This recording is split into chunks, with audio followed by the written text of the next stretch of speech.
some must-have library technology to kind of wrap us up today. If you attend Games and Gadgets, you'll actually see the vendors of these companies, the founders of these companies at Games and Gadgets, which is a real treat to get some of these folks on lockdown for that. First, I want to show you is Tony's Box. So the Tony Box is a screen-free digital storyteller. So by placing these little characters on top of the box, it could read to you. It can share a story with you. What's really neat about Tony's is you can record your own story. So if a librarian wants to do story time, they can record the story to the box, and the box is also tangible. So you can smack the sides of the box to skip chapters in the story, or tilt the box to make the story speed up.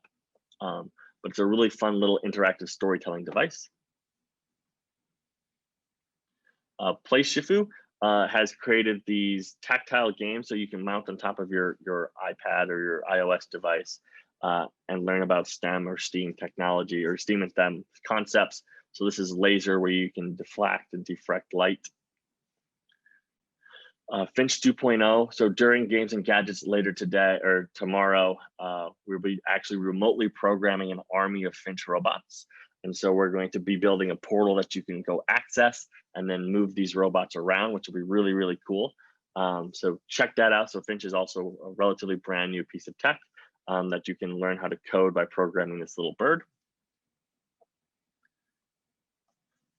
Gridley Games has a whole bunch of STEM kits. So you can do like what happens when you take an egg apart, color it differently. What happens if you add baking soda? What happens if you add sun? And all these activities are driven with where you have everyday at-home supplies to do science programs.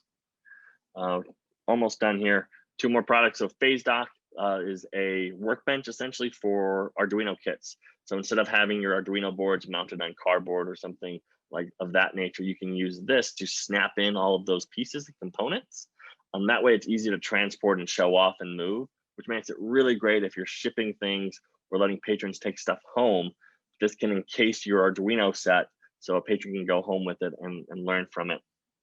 And then the last one I want to show you is Pietop, which is a robotics kit that's driven by AI and some machine learning, where you can teach a robot how to drive on its own, do facial recognition, and a whole bunch of other really cool things. What's really neat is you can run through Teams.